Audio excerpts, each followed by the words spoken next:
Bonjour tout le monde, mon nom c'est Martin Dufour. Je veux préciser quelques petits éléments avant de commencer ma présentation. Moi, ce que j'aime, c'est photographier des nébuleuses, des galaxies. Je ne suis pas un scientifique, je n'utilise pas une démarche scientifique non plus. Et ça m'a coûté de l'argent d'aller un petit peu à gauche et à droite dans mes choix de, de- de caméra. Et c'est ça un peu que je veux vous expliquer, tout ce que j'ai vécu, pour en venir peut-être à vous autres à économiser du temps et un peu d'argent dans vos acquisitions.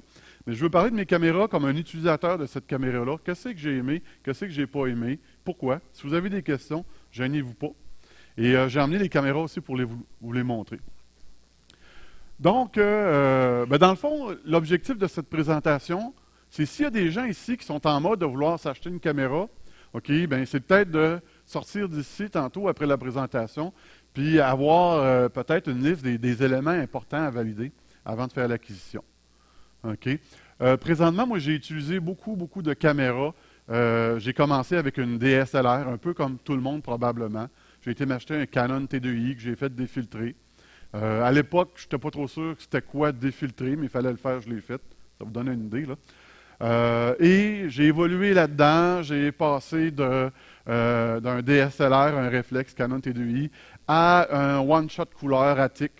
Après ça, j'ai rechangé pour un Attic One en monochrome avec une roue à filtre à 5 filtres. Quand je l'ai reçu, il y a quelqu'un qui me dit comment ça que je n'avais pas acheté une à 7 parce que j'allais vouloir faire du narrowband, je ne savais même pas c'était quoi. Fait que vous voyez, là, j'ai évolué là-dedans, dans le fond. C'est Benoît ici, Gagnon, là, qui m'avait dit que j'allais me peinturer dans le coin avec mes 7 filtres, mais je venais de la recevoir. OK? Puis je suis dans une zone orange en plus. Aujourd'hui, je fais juste du narrowband. Ça fait que c'est sûr que ça me prenait au moins 7 slots là, pour ma roue à filtre. Après ça, j'ai évolué vers des plus grosses caméras. Je suis passé de la TIC One, qui était dans le fond un petit capteur 460X de grosseur moyenne, on peut dire. Et là, j'ai été pour la totale. J'ai dit, on va arrêter de niaiser avec ça. Benoît me dit que ça prenait 7 filtres. J'ai été me chercher la Big STLX 11.2 avec 8 filtres. Là, je les avais toutes. Puis vous allez voir tantôt, je me suis ramassé avec une caméra beaucoup trop lourde pour mon télescope. J'ai eu des problèmes de tilt. Et finalement, là, j'ai acheté aussi une QHY 16200A qui est, au moment où je vous parle, ce que je considère la caméra la plus adaptée au télescope que j'ai en ce moment. OK? Euh, j'ai deux télescopes. J'ai une FSQ 106 et j'ai un Celestron C11 Edge HD. Mes deux setups sont prêts à shooter en simultané parce que j'ai deux caméras. On va les voir tantôt. Puis, ben, c'est ça que j'ai en ce moment. OK? Donc, je voulais vous montrer un peu les ranges de prix, les types les caractéristiques un peu techniques qu'on peut retrouver sur Internet. J'ai remarqué quelque chose, bien que je vous expliquais que je n'ai pas de démarque scientifique, vous allez comprendre. J'ai remarqué en faisant ma présentation que plus la boîte était grosse, plus le prix était élevé. OK? Euh, regardez ça ici.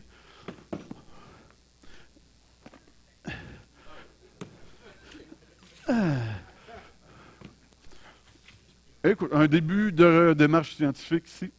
OK? On va commencer par la plus dispendieuse.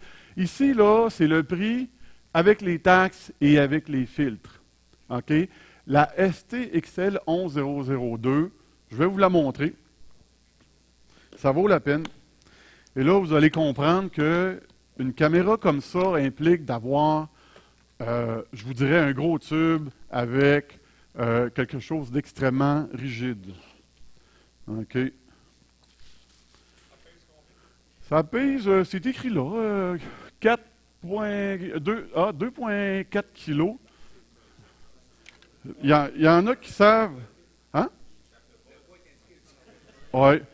Regardez ça. Fait qu'imaginez en arrière de ma FSQ ou en arrière d'une lunette le poids que ça peut donner. OK? Fait que c'est énorme.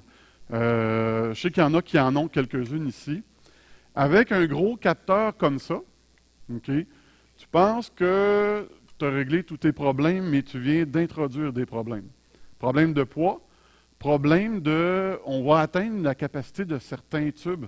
OK? L'image circle là, qui est corrigée, là, champ plat puis tout ça, c'est là qu'on comprend, là, les coins, on a des étoiles qui sont pourries. OK? Et avec un capteur comme ça, vient les filtres 2 pouces, qui coûtent une fortune. OK? Fait que je vous dirais, là, celle-là, finalement, aujourd'hui, je ne l'aurais jamais acheté, cette caméra-là. OK? Parce que les télescopes que j'ai, je regarde mes étoiles dans les coins, OK? Incapable d'arriver à quelque chose de parfaitement rond, OK? À cause de problèmes de tilt, etc., etc. Donc, ça, c'est pour cette caméra-là. Le prix, 20 000 canadiens, 8 roues à filtre, je vous dirais LRGB, SHO, il en reste un de libre. Probablement que 7 aurait été suffisant. Je pourrais, dans 10 ans, on pourra s'en reparler. Oui, OK, OK. Par contre, outre le champ et tout ça, le delta de refroidissement, 60 degrés de delta, c'est un must. OK? L'été, quand il fait 25, OK, 60 moins 25, donc je peux standardiser à moins 30. OK? Moins 30 l'hiver, c'est faisable. Moins 30 l'été, c'est faisable. Donc, on a notre banque de dark, puis de flat, puis tout ça qui va pouvoir avoir une belle pérennité dans l'année. OK? 16 bits, évidemment, c'est un capteur CCD, 2,4 kg. De toute façon, on va en parler un peu plus tantôt. La deuxième, qui est, je trouve, mon rapport coût-bénéfice le plus intéressant, c'est ma QHY 16200. OK? Et ça vient livré dans une belle petite boîte comme ça. Je vais vous la montrer. C'est une caméra chinoise. Mais je vous dirais, là, j'aimerais ça, vous viendrez la voir tantôt. C'est d'une conception, là, et d'une esthétique, là, remarquable. Tout est fermé. OK? C'est solide. Ça pèse le même poids que l'autre, 2,3 kg. Et la roue, c'est des fils 2 pouces. OK? Et la roue à 7 positions nous permet de rétrécir considérablement l'espace que la roue à fil prend. OK? Donc, quand un Onag, pour ceux qui ont des Onag, écoute, celle-là ici, elle ne passe pas avec le Onag en avant. OK? Tandis que ça passe. De toute façon, une roue à 7 positions, LRGB, SHO, on fait tout ce qu'on veut avec ça. C'est probablement l'idéal. Sur ma FSQ, OK, le capteur est un peu plus petit, mais quand même d'une belle grandeur. On parle de 27 par 21. C'est le futur de cette caméra-là, c'est de s'en aller en arrière de ma FSQ. Présentement, j'avais celle-là. OK? Et ça va être parfait. Les grosseurs des pixels, 6 microns, beaucoup plus adapté pour ma FSQ avec 530 mm de longueur focale. Mais on va voir ça tantôt. Moins 40 de delta, parfait. Je standardise à moins 10, pas à moins 10, à moins 20. OK? Donc, moins 20 l'hiver, ça fait un job, moins 20 l'été, ça fait un job, ou presque. OK? On pourrait avoir des étés à 25, là, mais un bon compromis. Et surtout, regardez, on parle de 7 000 $ de moins, là. Fait que c'est quand même pas négligeable. Une que j'aime bien, une compagnie que j'ai adorée, qui vient de cette boîte-là. OK? Attic, c'est pas chinois, ça vient de l'Angleterre. Et j'en ai eu une ZWO. Et tout de suite, en prenant une ZWO ou une Attic, tu vois tout de suite, métal plus épais, j'ai l'impression qu'on a quelque chose de meilleure qualité ici dans les mains. Et on le voit dans les prix aussi. Donc, petite caméra, moi j'avais acheté ça à l'origine. Ça, c'est une monochrome, j'ai eu une couleur. Je faisais de l'Hyperstar avec mon C11 avant, parfait, pas d'obstruction en avant. Donc, c'est parfait pour l'Hyperstar. Présentement, à cause de mon Onag, c'est un peu gênant de vous dire ça, mais c'est ma caméra de guidage. OK? Par contre, c'est ça que ça prend. Ça prend une caméra qui est fort dans l'infrarouge. Et moi, j'étais à 2000 mm de longueur focale, donc en guidage. J'ai besoin du champ pour trouver des étoiles guides. Avec ça, j'ai pas de problème d'étoiles guides. Il y a du monde qui utilise encore plus gros que moi pour faire du guidage. J'ai vu qu'un monsieur qui prenait un capteur 11002 pour faire du guidage, qui est ici dans la salle. OK? J'imagine qu'on n'a pas de problème d'étoiles guides. OK? Donc, 3600, c'est pas donné. 3600 pour une monochrome. Des petits pixels, un capteur extrêmement efficace au niveau du quantum efficiency. Par contre, au niveau du QE, je vous dirais, là, au début, je me souciais de ça. Puis quand je regarde mes résultats, là, que je prenne avec ma STXL qui est à 50% de QE ou avec celle-là, dans le fond, tu stacks, tu en assembles. Il y a différents autres facteurs, de toute façon, qui rentrent en ligne de compte. Fait que moi, j'ai arrêté de me soucier de cette donnée-là. Fait que donc, j'aime bien ça. J'ai possédé une ASI 1600. Tout le monde, écoute, l'année passée, là, ASI 1600, capteur SOMA, CMOS, on entendait beaucoup ça. Je m'en ai commandé une l'année passée, ou il y a 2 ans. Je l'ai gardée à peu près 4 mois. Cette caméra-là, quand je l'ai eue, c'était un compromis. J'ai 2 télescopes qui sont prêts à faire feu. Et là, je prenais ma SBIG, je la mouvais d'un télescope à l'autre, je recommençais le tilt corrector. Et là, j'étais tanné de faire ça. Je voulais avoir 2 télescopes, 2 caméras, être prêt. Et la ASI que j'avais équipée ici avec des filtres Astrodon. À 3065, là, c'est pas les filtres qu'ils livrent avec, c'est des filtres Astrodon. Je l'ai essayé. J'ai resté surpris de cette caméra-là. Ça allait bien, mais je l'ai utilisé pendant peut-être 3 mois. Bon résultat. Qu'est-ce que j'ai vu? Évidemment, ça faisait des fichiers. Il n'y a pas de binning là-dessus. Là. Il y a un binning software, OK, mais que j'ai refusé d'utiliser. Je ne voulais pas d'avoir une altération sur mes brutes software dans la caméra. Donc, ça me faisait des fichiers énormes à un tel point que quand je stackais avec PixInsight ou ben non, Deep Sky Stacker, je pensais que mon ordinateur était buggé. Ça finissait plus de stacker. Ça fait des fichiers énormes, cette affaire-là. Pas de bruit. Pas de bruit. Quand même une belle grandeur de capteur, 17 par 13. Moins 40, donc moins 40, c'est un minimum. C'est ça que je voulais vous dire, celle-là. Elle est rendue où? Elle est là. Moins 25 de delta sur le cooling, c'est pas assez. Les étés, il fait des fois 25, donc tu te ramasses à 0. OK?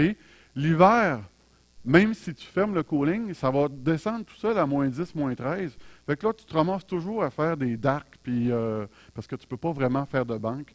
Fait que surveillez là, le delta du cooler. Là. Achetez pas quelque chose en bas de 40. En tout cas, c'est un conseil que je peux vous dire. Donc, la ASI 1600, je vais vous montrer des photos tantôt que j'ai faites. Je vois des photos sur le web. Je pense que cette caméra-là, là, on peut faire des choses extraordinaires avec ça pour le prix. C'est un beau choix, un beau compromis, une belle grandeur de capteur. QHY 53178, j'avais acheté ça pour... Dans le fond, je trouvais dans le temps, je vous ai dit tantôt, j'avais une one-shot color comme ça. Je l'ai vendu à Daniel Bocard. OK, et je me suis commandé une 178 pour faire du guidage en me disant, j'ai comme 3000 pièces qui dort en arrière, je vais la vendre à quelqu'un puis je vais acheter une autre caméra de guidage. Et j'ai fait une erreur, pas refroidi, un petit capteur en acquisition automatique en arrière de mon angle. J'avais une difficulté à aller chercher des étoiles guides. Pas à la main je le voyais, je les cochais, puis ça partait. Mais là, en acquisition, tu as un logiciel qu'il faut qu'il trouve des étoiles, OK, et j'avais de la difficulté. Et j'avais du bruit, j'ai fait des banques de dark, rien n'y faisait. Cette caméra-là, de toute façon, je pense qu'elle n'est plus disponible. J'ai vraiment détesté cette caméra-là. Et je l'ai revendue et j'ai recommandé finalement celle-là que j'ai dans la main. Mon Canon T2i, ben écoutez, ça a été mes premières expériences avec l'astrophoto. J'ai adoré ça. Le Live View. Là, tu es en nomade, tu es dans le fond d'un rang et tu as le live view pour faire ton focus. Tu as des petits logiciels, là, comment ils s'appellent, le Backyard iOS pour contrôler ça. Parfait pour débuter, mais on est en 2010-2011 quand je travaillais avec ça. Aujourd'hui, pour débuter, là, je sauterais sur tout ce que Zwo fait. Dans le fond, les IC 1600 ou les autres modèles, là. Dans le fond, un CMOS refroidi, là, je pense que c'est parfait pour débuter. Arrêtez, je pense, le DSLR en photo pour débuter. J'ai l'impression qu'avec ce qu'on a là, c'est mort. On ne devrait plus faire ça. On a des beaux petits formats, c'est refroidi et adapté pour ça. Fait que gardez les filtres sur vos réflexes, tout le monde, puis faites des photos de famille avec ça. OK. Bon. Donc, les plus de ma STXL 11002, le capteur est merveilleux. C'est pas le plus gros, mais on a un 36 par 24 de mémoire autour de là. Grosseur des pixels, parfait. Mécanique fiable. Écoutez, là, Yves, tu dis que tu voulais l'acheter, là, cette caméra-là, là, personnellement, j'ai vu 2 pouces de neige dessus au complet rentrer partout, parce qu'il y avait des cracks dans mon observatoire. Tu l'époussettes un peu, tu souffles dessus, puis ça repart. C'est un tank. OK. Donc, bien conçu, mais c'est gros. C'est gros, mais en même temps, tu ne mets pas ça en arrière normalement d'un C11. Tu vas mettre ça en arrière là, d'un PlaneWave ou un télescope de cette gamme-là. OK. Les moins, ça prend de la place. Comme je vous dis, avec mon NAG, mon nouveau télescope que j'ai commandé avec le ONAG, pour ceux qui sont familiarisés, là, la caméra va être de même, puis le télescope va être comme ça. OK? L'espace ici, là, fait que ça va accoter sur le télescope, fait que ça passe pas. Fait que moi, ça va être sur mon nouveau télescope avec mon ONAG. Qu'est-ce que je fais? J'enlève la roue à filtre de 8 pouces de SBIG, qui m'ont vendu 2500, je la revends à quelqu'un, et je vais aller me chercher une roue à filtre de 7 slot qui va faire que l'espace ici ne sera plus utilisé et là, ça va fitter. OK? Donc, c'est ça ma stratégie pour faire fitter ça sur mon nouveau télescope. Les moins prendre de la place. Vertical bending. Tu achètes une caméra à 19 000, tu fais tes dark, tu fais tes bias, tes bias, et tu arrives, tu vois des bandes. Et des bandes, et des bandes. C'est documenté sur le web, ça existe. Il y a des outils pour softwarement là, le réparer. Là. Canon Vertical Bending dans PixInsight. Là. Dans le fond, tu fais une rotation de 90 degrés, tu le mets sur le même sens qu'un Canon, puis là, tu appliques l'outil dans PixInsight, ça fait la job. OK, mais à condition que tu aies pris tous tes frames sur le même sens. Si tu as des frames d'un bord, puis tu as eu tu as fait une rotation, peu importe, mais là, il faut que tu le fasses avant. Temps de transfert, ça ne transfère pas vite. Faire une collimation avec ça, là, tabarnouche, c'est pas comme le faire avec la petite statique qui transfère vite. Donc, temps de transfert, mais dans le fond, le temps de transfert, il n'est pas important quand tu es en imagerie de ciel profond. Au début, là, j'y allais pour la totale, je craquais ça à moins 40, là, et je ne sais pas pourquoi j'ai eu des problèmes de condensation sur le capteur, sur la vitre du capteur. Là, j'étais à moins 30, ça ne s'est pas reproduit. Le poids, son prix. OK. Y a-t-il quelqu'un qui aurait des questions sur cette caméra-là? Oui, oui, oui. C'est une plug, là. Je ne l'ai pas encore faite, mais je pense que... ouais, tu vois. J'imagine qu'il faut ouvrir quelque chose. Je ne le vois pas, là. Ouais. Ouais. Mais je sais qu'il y a des dessicant plugs qui se vendent pour ça, et je peux en commander. À date, j'ai pas eu besoin. Ah, ben celle-là est arrivée defect. J'allume ça sur le comptoir de ma cuisine. Waouh, moins 60, je vais essayer ça. Je passe à moins 60. La fumée sortait. Et j'étais en furie. Tu sais, tu as une nouvelle bébelle, puis tu as hâte de l'essayer. Je renvoie ça chez Sbig. Ça revient 2 semaines après. Je rallume ça. La boucane sort. Et là, la crise, là, ils se souviennent de mon nom. Ils m'en ont renvoyé un autre, puis je voulais pas revoir la même, là. Hey, j'avais la numéro de série 002. Là, j'ai la 0079. En tout cas, ils ont réglé le problème, mais ça a été le seul. J'ai eu un problème avec le power supply. Ils l'ont remplacé. Le système de réfrigération demande énormément de courant, d'ampérage ou de wattage, là. Donc, ton power supply, il faut qu'il soit régularisé. Oui, oui, oui. Oui. Voilà. C'est une caméra d'observatoire, ça c'est sûr. La QHY 16200. Pendant la pause, là, venez voir cette conception-là. On dirait pas qu'on est en Chine. J'ai pas vu les autres modèles. Yves, t'en as une, toi, hein? Une QHY? Oui, tu viendras voir celle-là, là. J'ai jamais vu la tienne, mais je m'attendais d'avoir, on me disait chinois, chinois, chinois. Écoute, c'est d'une conception, là. C'est la meilleure conception que j'ai vue à date en termes de casing, on va dire.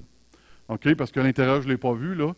Et ça marche numéro 1. Supporte très bien la neige aussi. Bon. Ouais. Oui, c'est des 2 pouces. 7 positions, 8 positions. Mais le 8 positions, je l'ai dit tantôt, là, il coûte très, très cher en termes d'espace. OK? Non. Grandeur capteur, grosseur du pixel, on est à 6 microns, mécanique fiable, bien conçu. Et là, encore du vertical bending. C'est des CAF ou des KI, là. Je pense que c'est des problèmes du capteur. Ça vient avec. Et tu as différentes stratégies pour les faire enlever, là. Mais à date, là, c'est les 2 pires défauts de mes 2 caméras. En tout cas, les 2 ont du vertical bending. La TIC 460, très sensible, hyper-star. C'est le format pour ça, dans le fond, hein, vous l'avez vu tantôt. Pas de bruit là-dessus. Temps de transfert, c'est incroyable. C'est incroyable. C'est quasiment un live view, dans le fond. Bien conçu. Le petit capteur, système de refroidissement. Eh bien, bon, les specs sont à moins 25, mais c'est ça que ça fait. Un delta de moins 25. La SI 1600, bas prix, il n'y a pas de bruit là-dessus. Là. Il y a la fameuse guerre CCD, CMOS. Là, j'ai pas vu de bruit là-dedans, c'est incroyable. Le temps de transfert, même avec une énorme résolution puis des fichiers énormes, ça transfère à vitesse grand V. Comme je vous le dis, là, demain matin, je recommence tout à zéro, je ne connais pas ça. C'est ça que j'achète, ou des modèles similaires. OK. Pas de binning. Bon, pas de binning. Celle-là n'a pas de binning. Mais j'ai vu que, je pense avoir lu que d'autres capteurs CMOS commençaient à supporter ça, mais là, je pense avoir vu ça. La conception, c'est sûr, là, on le voit, là, le casing est moins épais, tu vois qu'on est dans une autre gamme, mais en même temps, on est dans une autre gamme de prix aussi. OK, on en a tout le temps pour notre argent. Capteur grandeur moyenne, ADC 12 bits. Bon, je l'ai vu tout de suite en stretching dans PixInsight. OK, je pogne mes autres capteurs de mes autres caméras, tu stretch 1 fois, 2 fois, 3 fois, 4 fois, 1 fois, 2 fois, 2 fois et demi. Tu vois la limite du 12 bits. Est-ce que c'était pour ça que j'avais cette sensation-là? Je ne sais pas. Mais de toute façon, c'est le résultat qui compte. Allez sur Astrobin, regardez des résultats de tout ça. Il y a des super de beaux résultats. Grosseur des fichiers, ben, ça prend de la place. Bon, ben, mes premières amours, Canon T2i, je pense, la grandeur du beau, bon, pas cher avec un grand capteur. C'est ça qu'on peut dire de ces caméras-là. Pas du tout adapté pour l'hyperstar. On voit une déformation dans les étoiles. En tout cas, moi, je voyais une déformation. Là. On a quelque chose qui n'est pas centré, qui est rectangulaire. Pas de binning, ADC 14. Les fichiers sont immenses. Bruit thermique, évidemment, on n'a pas de refroidissement là-dessus.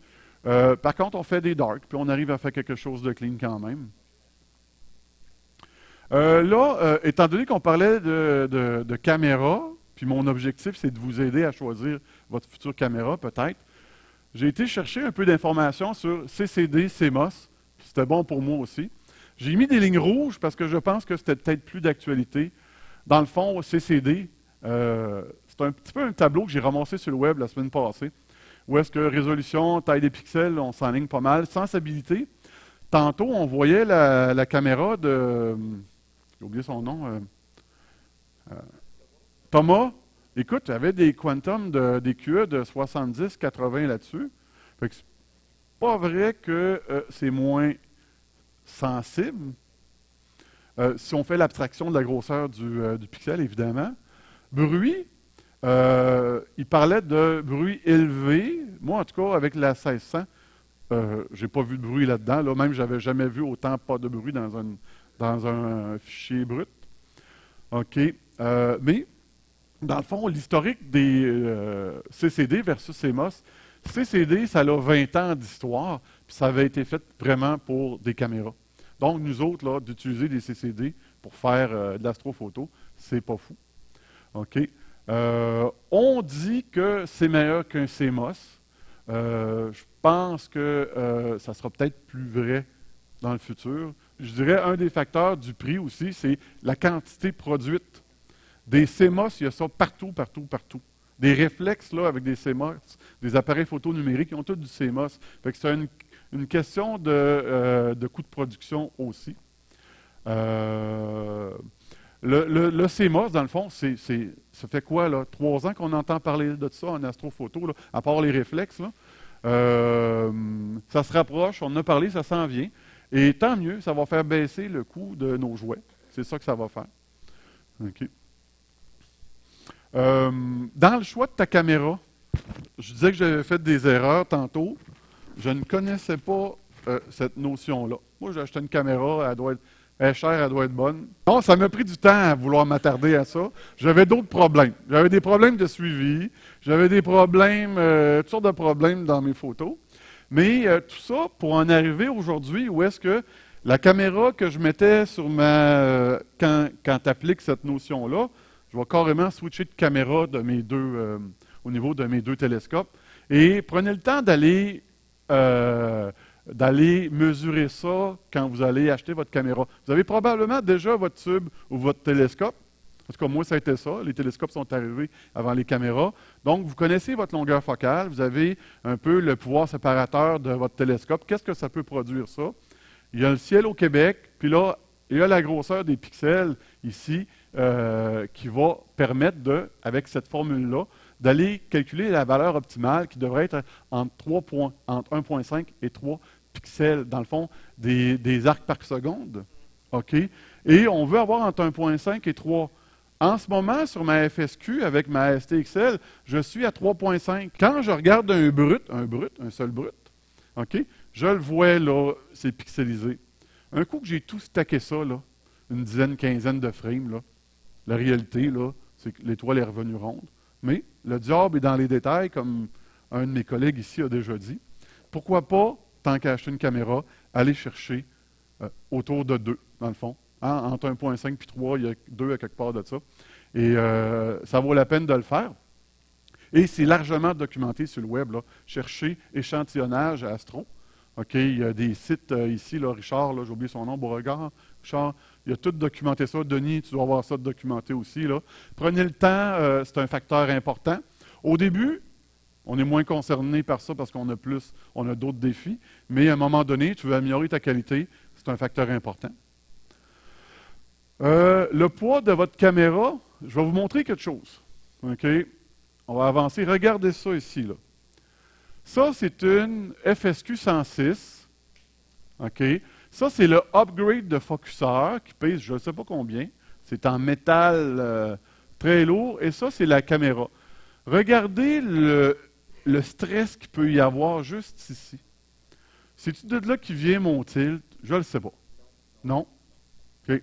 Bon, en tout cas, imaginons qu'il y a il n'y a pas de slack là-dedans, là, parce que ici, c'est de la qualité, mais imaginons un tube ou une lunette de qualité moyenne avec un poids comme ça en arrière.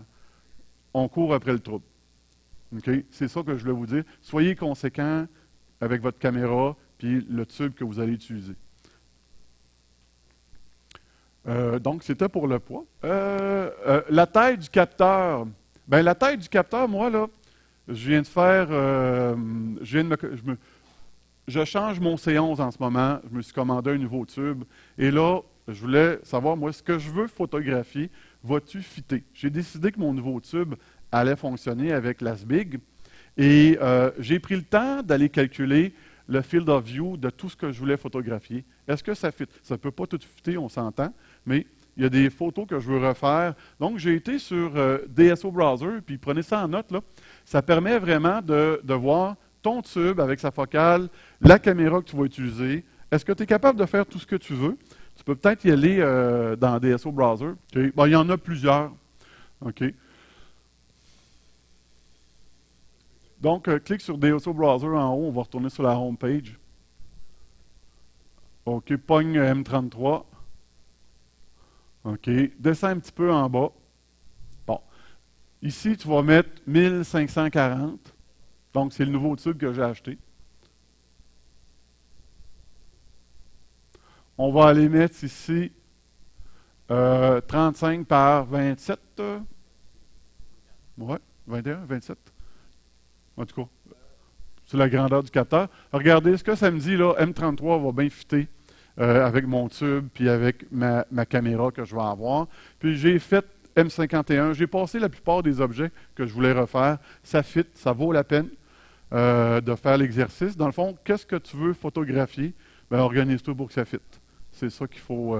Donc, 36-24. OK. Donc, un petit outil facile, même pour planifier une séance d'astrophoto. C'est niaiseux, mais ça fait dessus ou ça ne fait pas.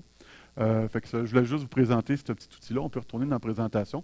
Fait que dans le fond, la taille du capteur puis le field of view, ce que je dis, c'est à considérer dans l'acquisition de ta caméra. Ce que le monsieur dit ici, c'est un des facteurs, la monture. On ne devrait jamais dépasser 75% de la capacité de la monture. Écoutez, je vais l'expérimenter dans les prochains mois parce que ce que j'ai commandé va faire 89% de la monture. Je vais voir ce que ça donne. OK, présentement, j'étais à 72. OK, mais oui, la monture, effectivement, il faut calculer le poids. Et par contre, normalement, quand tu as une caméra big comme ça, puis tu as un gros tube, normalement, tu es rendu à un niveau de maturité que la monture là, elle suit. Là. Les grosses montures vont suivre. Le système de refroidissement, je n'ai parlé un peu tantôt, moins 25, moins 40, moins 60. Ici, on parle de delta. On parle d'une différence. Là.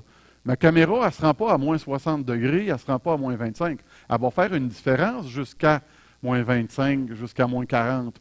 Et comme je vous dis, à moins 60, moins 40, c'est l'idéal, moins 60, moins 40, c'est un minimum. Moins 25 au Québec, avec nos... à moins 25, dans le fond, c'est une caméra que tu peux pas utiliser de banque à moins 25. Parce que l'hiver, en ayant le système de refroidissement à 0, elle tombe à moins 10,13. Dans le fond, elle va suivre presque ce qui fait dehors, plus la chaleur du capteur en plus. OK? Fait, puis l'été, dans nos étés à 20, donc tu vas pouvoir faire du moins 5. Fait que c'est vraiment pas l'idéal. Considérez ça. Investissez un peu plus pour faire du moins 40. De toute façon, les ASC, là, la 1600, elle fait le moins 40. Je ne l'ai pas testé pour savoir si c'était juste de la théorie là, ou de la pratique, mais normalement, là, ça devrait le suivre. Sinon, mettez ça à 0 puis faites des darks. Ça va fonctionner aussi, mais considérez ça ici dans vos choix.